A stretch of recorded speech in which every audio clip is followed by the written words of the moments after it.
Эфир абхазского телевидения продолжается. Вы смотрите информационный выпуск Амшикшара. Здравствуйте. Сегодня в выпуске.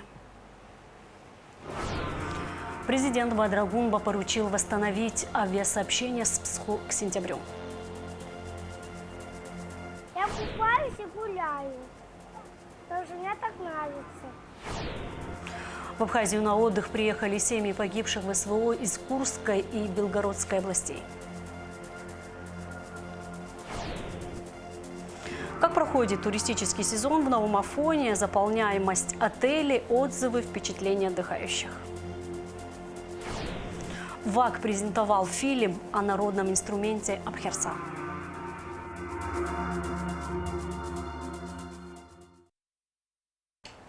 К сентябрю этого года должно быть налажено авиасообщение с селом Псху. Такую задачу поставил президент Бадрагунба командующему ВВС Абхазии Адгуру Гумба. Решить данный вопрос глава государства пообещал на встрече с жителями высокогорного села 13 июля. Чтобы авиасообщение было бесперебойным, Бадрагунба поручил отремонтировать 2 самолета Ан-2 до конца августа. Президент отметил, что государство изыщет для этого средства. Ориентировочная сумма около 5 миллионов рублей.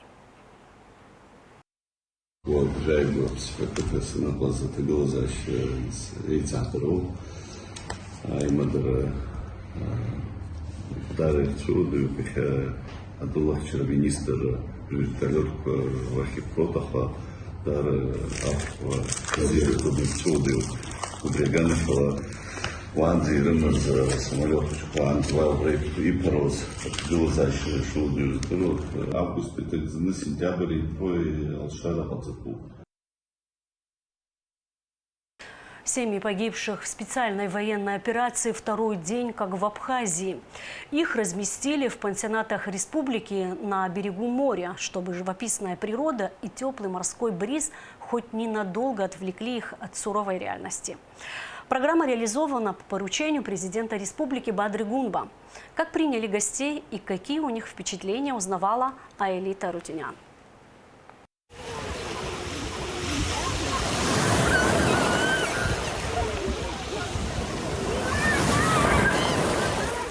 Неподдельные эмоции, искренняя радость гостей, приехавших в нашу республику. Ведь Абхазия – это страна души, где теплое солнце, комфортный климат и гостеприимный прием оставляют только хорошие впечатления. Я купаюсь и гуляю. Потому что мне так нравится. Что еще тебе здесь нравится в Абхазии? Нравится, что тут вкусная еда. Понравилось море. Когда я ныряю, там много рыб, красивых камней, ракушек. В одном из пансионатов Абхазии разместилась делегация из Курской области, в состав которой входит 50 человек. Здесь многодетные семьи и семьи с усыновленными детьми. Еще 50 человек из Белгорода разместили в Пицунде.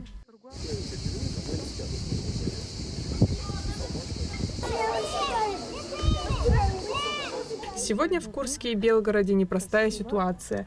Их семьи потеряли самых родных людей, и поддержать их то малое, что может сделать маленькая Абхазия для большого братского народа. В первую очередь мы общаемся с регионами. Мы писали приглашение, письмо на имя губернатора, и уже куряне и белгородцы, объединившись, собрали эту группу, которую прислали к нам в Абхазию. Самое главное хочу отметить во всем этом мероприятии, это показать поддержку абхазского народа, даже не абхазского государства, а именно народа, поддержку Российской Федерации детям из России. Астамурлогу напомнила о поддержке России нашей страны в непростой для нее период, а именно во время Отечественной войны народа Абхазии. В таком же возрасте примерно, когда у нас была Отечественная война в 1992 и 1993 году, точно так же радушно нас принимали регионы Российской Федерации, народ России поддерживал и помогал. Я привел пример, что мне было 6 лет, когда я оказался в Карачаево-Черкесии, и первый класс я ходил именно в городе Черкесск, а потом вернулся в Абхазию. Мы это никогда не забудем, для нас это очень близко, и по этой причине в любом случае всегда, чем мы можем поддержать наших друзей, союзников, братский нам народ российский, мы всегда будем поддерживать. Семьи ждет насыщенная экскурсионная программа. Они смогут побывать в Рицинском национальном парке, Новоафонской пещере, Сухумском ботаническом саду и не только. Все для того, чтобы отвлечься от суровой действительности и хоть на время забыть горести, которые им пришлось пережить. Надеюсь, что программа будет насыщенной и она им понравится. Пока, как минимум, никаких нареканий нет. И мы каждый день говорим, что любое ваше пожелание вы можете обратиться к каждому из нас, мы все исправим или добавим в программу что-то новое. В пансионате, где проживают гости из Курска, созданы все условия для хорошего отдыха. Здесь также организовано трехразовое питание. Давайте заглянем в одну из комнат и посмотрим, как живут наши гости.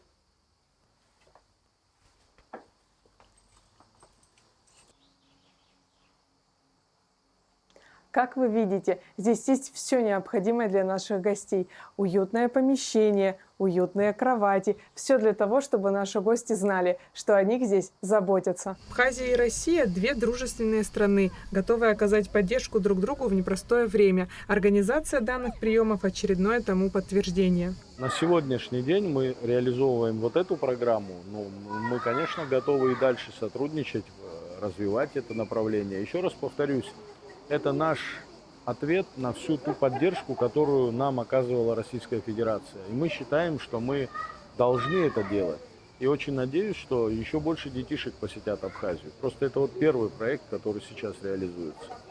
Война – тяжелое испытание для любого человека. И народ Абхазии, переживший трагические события 1992 года, хорошо понимает боль и чувства этих людей. Именно поэтому важно сделать их отдых незабываемым. Вместе можно пережить любую беду. Аэлита Арутюненко, Камила Джопуа, Абхазское телевидение. Ключевые направления партнерства в области защиты населения и территории обсудили в Москве главы МЧС России и Абхазии Александр Куренков и Лев Квициня. Между чрезвычайными ведомствами России и Абхазии налажен постоянный обмен актуальной информацией по линии оперативных дежурных служб.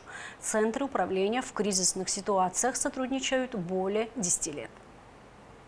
Я очень рад вас приветствовать в Москве. Хотел бы лично поздравить вас с переназначением на должность министра по чрезвычайным ситуациям в Республике Абхазия. В МЧС России вас знают много лет как опытного и профессионального руководителя. Благодаря вашим усилиям между чрезвычайными службами России и Абхазии выстроено эффективное взаимодействие. Ввиду крепких дружеских отношений ежегодно Абхазию посещает большое количество российских туристов, и даже в том числе и я там бывал, и не раз, как турист.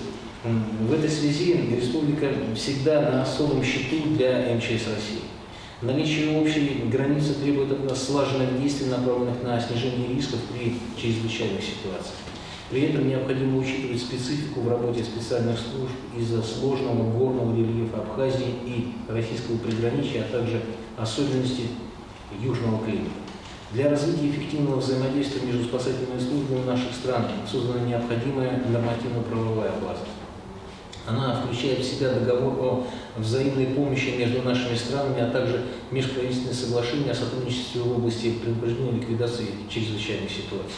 Кроме того, для решения проблемных вопросов и двустороннего взаимодействия существует формат Российско-Абхазской комиссии по сотрудничеству в области предупреждения и ликвидации чрезвычайных ситуаций. Ее состав формируется из представителей руководящего состава и профильных подразделений, исходя из тематики соответствующей повестки. Также хочу отметить, что между нашими службами осуществляется постоянный обмен актуальной информацией по линии оперативных дежурных служб на основании регламента, подписанного в 2014 году. Информационное взаимодействие позволяет своевременно планировать превентивные мероприятия, снижая возможные негативные последствия чрезвычайных ситуаций. Однако в целях совершенствования механизмов реагирования на них предлагаю рассмотреть возможность актуализации существующего регламента. С точки зрения тонкости, возможно, нужно что-то еще просмотреть, пробежаться. В завершении хочу отметить, что Российская Федерация с благодарностью относится к оказанной Республике Абхазия и Министерством по чрезвычайным ситуациям поддержки регионов России. Это бесконечное спасибо. Лев Константинович, вы знаете, я вам уже много раз говорил, но и лишний раз, лишнего раза не бывает. Огромное спасибо. Искренне рад нашей сегодняшней встрече, а также возможности обменяться мнением относительно нынешнего состояния взаимодействия между спасательным ведомством Российской Федерации и Республики Абхазия, определение перспектив его развития в будущем. Пользуясь случаем, хочу еще раз поздравить вас, уважаемый Александр Вячеславович, с присвоением вам звания генерал-полковник. Желаю вам успехов во всех начинаниях от души. Вот уже без малого 2 десятилетия спасательное ведомство двух наших стран тесно взаимодействуют друг с другом в области предупреждения и ликвидации чрезвычайных ситуаций. И все эти годы МЧС России оказывала и оказывает на всяческую помощь и содействие. Это за что мы очень благодарны вам, уважаемые коллеги. Огромное спасибо. Безусловно, сегодня перед нами стоят новые задачи. Время требует новых подходов в их решении. Однако неизменным остается характер наших взаимоотношений, основан на искренней дружбе и профессиональной взаимопомощи, стремление совместно решать поставленные задачи. Уверен, так будет и впредь. Спасибо вам большое, благодарю за внимание.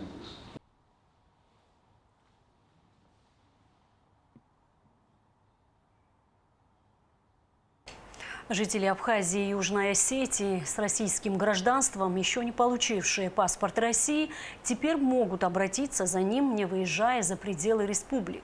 Соответствующий указ подписал президент России Владимир Путин.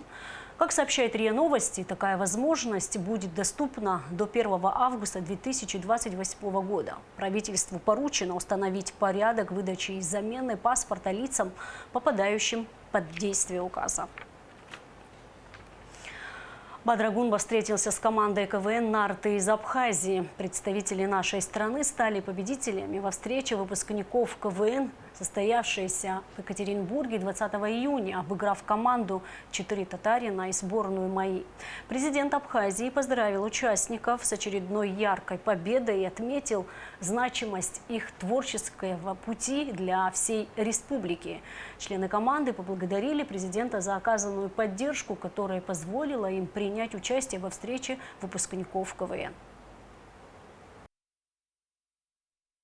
«Нарты» из Абхазии – это, если я не ошибаюсь, самая титулованная команда за всю историю клуба «Веселых и находчивых». Вы олицетворяете абхазский юмор, абхазскую культуру, самобытность, и все это выражено в очень интересном жанре, в жанре, который любят миллионы людей. И в этом смысле мы гордимся командой «Нарты» из Абхазии. Это своего рода бренд. Благодарю вас за все, что вы сделали для нашей республики, для популяризации нашей республики. Знаю, что в 2009-2010 году в соответствии с указом президента Сергея Васильевича Багапши несколько человек из команды были отмечены высшей государственной наградой. Знаю, что еще несколько человек остается неотмеченными. Я решил исправить это упущение.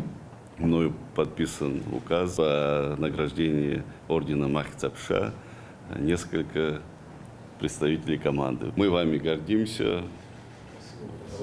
Желаем вам успехов.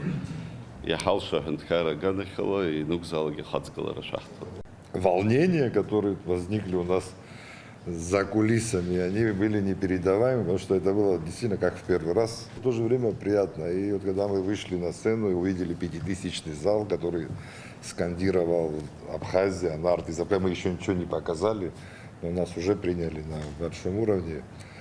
Эмоционально это было на пике где-то, поэтому для нас эта игра, конечно, многое нам дала, воспоминания и яркие эмоции. Я бы хотел, Бадр Заравович, вас поблагодарить. Огромное вам спасибо. Мы хотим поблагодарить и Тимура Михайловича, то есть благодаря вам состоялся этот наш выезд в город Екатеринбург, где практически ежегодно проводят встречу выпускников. Каждый год там приезжают разные команды. И как вот Тимур говорил, спустя 10 лет действительно мы на большую сцену не выходили 10 лет. И это были волнения, наверное, юношеские, но и плюс ответственность за всю страну. Конкурс среди 3 команд, естественно, нам хотелось выиграть, и у нас это получилось. Если там говорить за наши какие-то первые шаги, да, с Воронежа еще, да, было сложно. Просто репетировали и достойно представляли нашу страну. за пределами республики под абхазским флагом. Это было еще в те времена, когда мы были, будучи непризнаны, когда мы, вот, Вианор не даст соврать, когда там со всеми за каждую букву боролись, чтобы там говорили не Сухуми, а Сухум. Через много трудностей прошли. Спасибо, что сегодня как бы вы нашли время и сегодня вот представили нас к этим званиям. Это очень приятно. Спасибо большое. Присоединяемся, конечно, ко всем словам благодарности. В вашем лице, как президента республики, и вашей команде за вот такую вот поддержку. Потому что всегда сложно сконцентрироваться на одном. В принципе, на своей функциональной обязанности приехать, увидеть и победить. У нас это получилось. Мы добыли эту победу для нас, для всех. Она наша общая, и Таву идут за нам. И за поддержку всеобщего нашего, всего многонационального народа. Еще раз говорю, это наша общая победа. Указом Бадры Гунба за большие заслуги в области искусства, новаторства жанра КВН в Абхазии, пропаганду национальной тематики, колорита, орденом Махицапша третьей степени награждены участники команды «Нарты» из Абхазии. Тимур Аршбам, Дамир Чамба, Роланд Бганба, Теймураз Квипискири. Орден Теймураза Квипискири был передан Теймуразу Таня, поскольку он не присутствовал на встрече. В Абхазии разгар туристического сезона. В Новом Афоне заполняемость отелей уже достигла 70-80%. В городе царит атмосфера отдыха. Местные жители с радостью встречают гостей, демонстрируя истинное гостеприимство. Здесь каждый найдет отдых по вкусу. От активных развлечений до спокойных прогулок среди живописной природы. Наша съемочная группа выехала в город-курорт и пообщалась с ательерами и отдыхающими. Репортаж Шазины Ханагуа.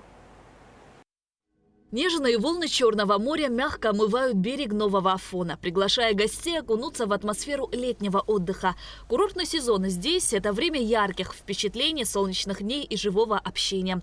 Каждый уголок города наполнен ожиданием встречи новых открытий, которые делают отдых по-настоящему незабываемым.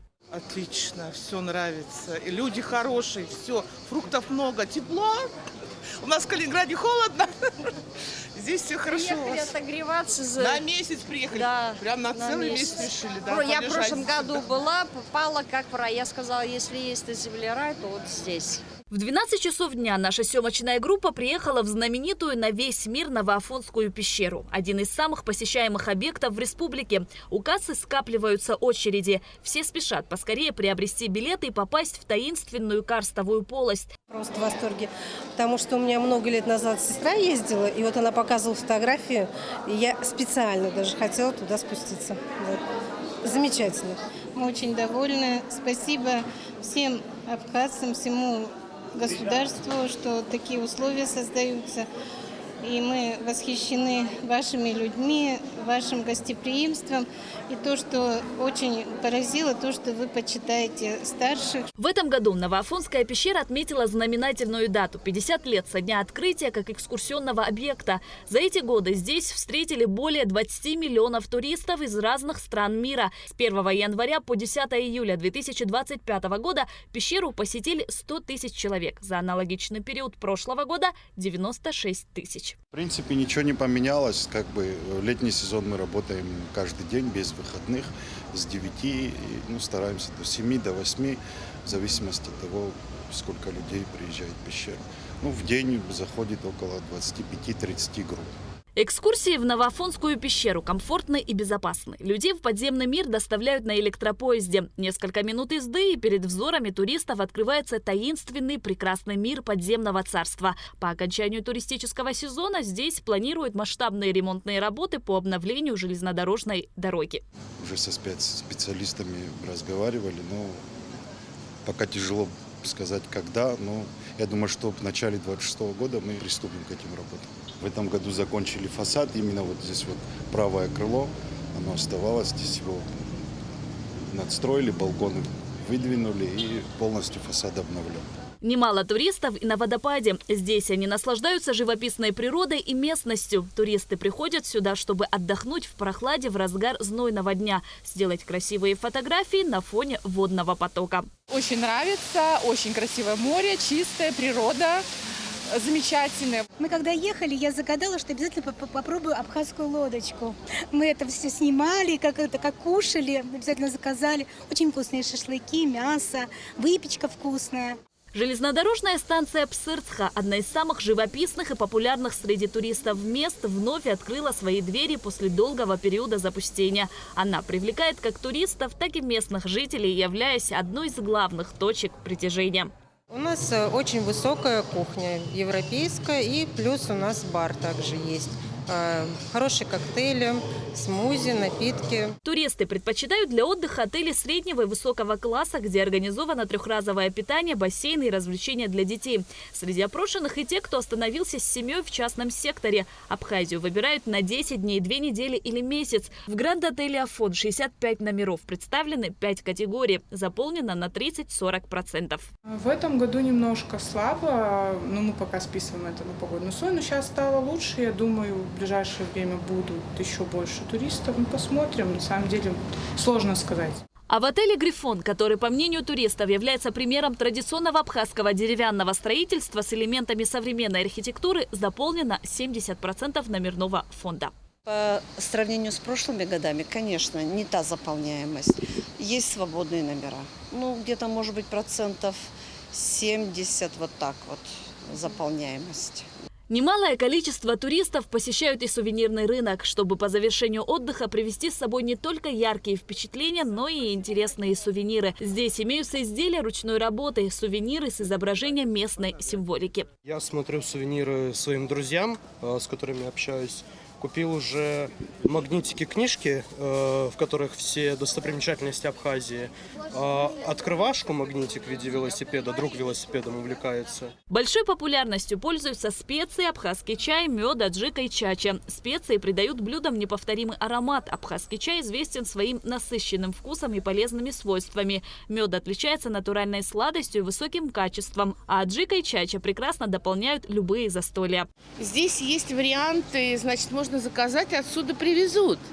Вот, и мы эти контакты все взяли, обязательно воспользуемся. В этом году сезон в Абхазии начался позже, но наблюдается постепенное наращивание туристического потока. По загрузке на сегодняшний день наблюдается небольшое отставание от прошлого года, но есть надежда наверстать упущенное в октябре и начале ноября. За период с 1 января 2025 года поступлений по городу Новый Афон налогов поступило 27,7 миллионов рублей. Если брать за аналогичный период, порядка 32 миллионов рублей поступило налогов. Если брать, допустим, по комплексу Новой Афонской пещеры, как вы знаете, это один из самых, наверное, больших у нас это налогоплательщиков в городе Новый Афон. Ну, если брать по 10, точнее, июля 2025 года, сегодня у них порядка 88 миллионов рублей поступило денежных средств. Если за аналогичный период, порядка 85 миллионов рублей. Тимур Оторба также отметил, что ситуация с объектами размещения постепенно улучшается. Несмотря на позднее начало сезона, в последние 10-15 дней наблюдается положительная динамика. Если брать в целом загрузку сегодня по городу отелей, ну, я думаю, порядка от 70 до 80%, наверное, загружены наши сегодняшние места размещения. Лето в Новом Афоне – это не просто отдых, а настоящее путешествие, полное открытия и вдохновения. Каждый, кто побывал здесь, уносит с собой частичку этого удивительного уголка, желая вернуться вновь и вновь. Шазина Ханагу, Рамо Камке, Абхазское телевидение. Огнестрельное оружие будут изымать при нарушении правил ношения. МВД Абхазии, согласно распоряжению вице-премьера, министра внутренних дел Роберта Киут, проводит системные рейдовые мероприятия по выявлению таких фактов. По приказу министра внутренних дел в соответствии с утвержденным планом Управления общественной безопасности совместно с Управлением уголовного розыска и УВД по городу Сухум проводят рейдовые мероприятия в городе Сухум, в в кафе и ресторанах направлены на выявление лиц, которые получили на общих основаниях разрешение на ношение и хранение огнестрельного оружия. Однако при ношении оружия допускают грубые нарушения, такие как демонстративное открытое ношение оружия без кобуры, в заряженном и снаряженном виде. В соответствии с законом Республики Абхазия об оружии, данные лица будут подвергнуты конфискации огнестрельного оружия, они будут лишены права ношения и хранения огнестрельного оружия и лицензии на приобретение оружия. Также мероприятия направлены на выявление лиц, которые незаконно носят огнестрельное оружие. Это уже уголовная ответственность. Данные лица будут подвергнуты лишению свободы на срок от 3 до 6 лет. Данные мероприятия проходят во всех городах и районах Республики Абхазия и носят систематический характер. Не стало Элеоноры Козьмиди, кавалера ордена Ахисепша третьей степени, заслуженного учителя Абхазии, ветерана труда и национально-освободительного движения республики.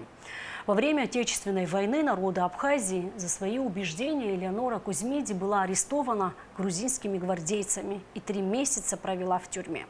Ушел из жизни человек, который был беззаветно предан своему делу, любил свою родину, говорится в соболезновании Министерства культуры. Уход из жизни Элеоноры Козьмиди – большая утрата для всех, кто ее знал. Абхазская культура понесла тяжелую утрату. От нас ушла Элеонора Павловна Козьмиди. Ей было 88 лет. Она внесла огромный вклад в абхазскую культуру, воспитала не одно поколение пианистов. Много лет работала в Сухумском музыкальном училище и занималась просветительской деятельностью. Кроме музыкальной деятельности, обязательно надо отметить ее вклад в национально-освободительное движение нашего народа. Она была рядом с нами во времена Эйдгалора, когда были различные выборы, и парламентские выборы. Она ездила, она объясняла политику абхазских патриотов и очень много помогала, одним словом, всегда была рядом с нами. Люди всегда ценящие ее труд, ее вклад в нашу культуру, в наше национально-освободительное движение до конца сохраняют и будут сохранять уважение к Элеоноре Павловне Козьмиди. С 20 августа начнется прием документов от желающих учиться в специальном медицинском классе. На базе Сухумской школы номер 1 дети смогут изучать анатомию, осваивать навыки первой помощи и даже моделировать сложные медицинские ситуации. Флагманский проект поддерживается Министерством просвещения России и Абхазии, Российской академией образования, а также руководством нашей страны. Занятия будут проводить учителя и методисты первой школы, которым будет оказана поддержка в повышении квалификации, чтобы дети, выбирающие медицину, получили самые передовые знания. На базе средней школы номер 1 города Сухум, это наша ведомственная школа, будет открыт предпрофильный 9 класс медицинского направления. Решение вынашивалось не первый год, это было еще решение 2022 года, но запуск класса будет осуществляться 1 сентября 2025 года. До 20 августа будут решаться все организационные вопросы, связанные с запуском медицинского класса, с инвентаризацией необходимых вещей, инструментов. Но самое главное, мы решили вопрос преподавательского состава. Это будет педагог средней школы номер 1 Роя Ревазовна и также преподаватель Абхазского госуниверситета, кандидат наук Теона Зурабовна Каландия. Эти 2 педагога будут вести эти профильные предметы, химию, биологию. И, конечно, для нас очень важно, что этот класс будет открыт не только для учащихся самой школы, номер 1, а еще и будет определенное количество мест для детей. Но для всех детей, без исключения, у нас будет осуществляться собеседование. То есть 20 августа будет идти прием документов, а По завершению приема мы сделаем базовое собеседование, и уже наиболее ориентированных деток мы возьмем в этот класс. Презентация фильма о народном инструменте Абхерца прошла в офисе Всемирно-Абазинского конгресса. Это очередная картина в рамках проекта Амазара при поддержке фонда Экзекова, целью которого является сохранение абхазской культурной идентичности через разнообразные формы искусства. Фильм доступен для зрителей в широком формате, что позволяет глубже погрузиться в атмосферу традиционной музыки и культуры. Гунда Шоуа расскажет детали. Абхерца – это не просто музыкальный инструмент, он олицетворяет вековые традиции, передавая до нас мелодии, которые звучали в далеком прошлом. Этот инструмент, рожденный из сочетания мастерства и души, стал символом абхазской культуры, связывая поколения через звуки, пережившие века. Его мелодии рассказывают истории о героях, природе и повседневной жизни народа, отражая его глубокую связь с историей и землей предков. Презентация началась с демонстрации самого инструмента и рассказа об его истории.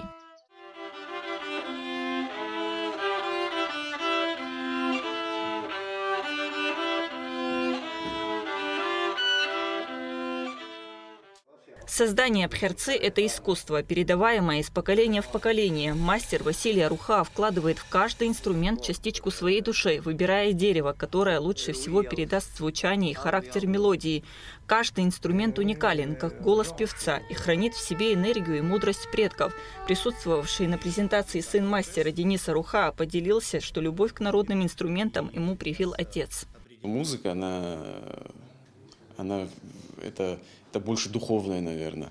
Этому как-то, наверное, вот, если ты полюбил его в детстве, то этой болезнью ты будешь болеть всю жизнь. Надо воспитать музыкантов, которые будут на этих инструментах играть.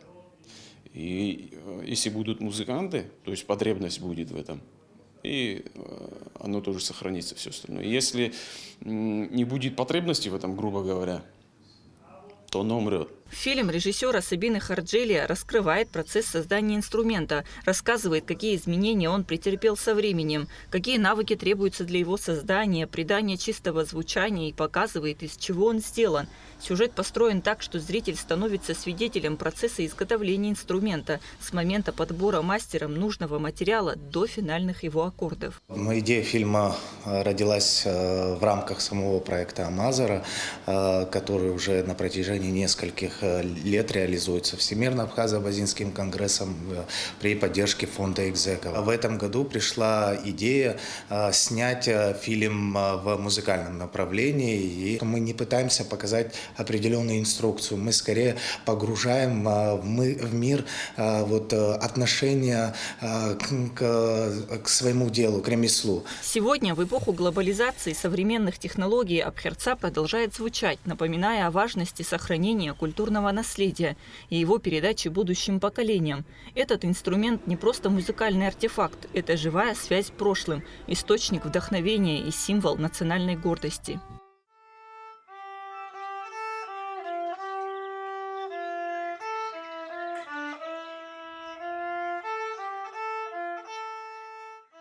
Фильм о народном инструменте будет интересен широкому кругу аудитории, от любителей музыки до исследователей народной культуры. Гунда Шоуа, Рамо Камке, Абхазское телевидение.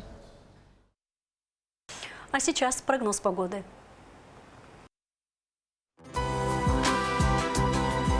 По сообщению Гидрометцентра, 18 июля в Абхазии ожидается небольшая облачность. Днем преимущественно ясная, жаркая погода. Температура воздуха ночью плюс 20-25, днем плюс 28-33, температура морской воды плюс 26 градусов.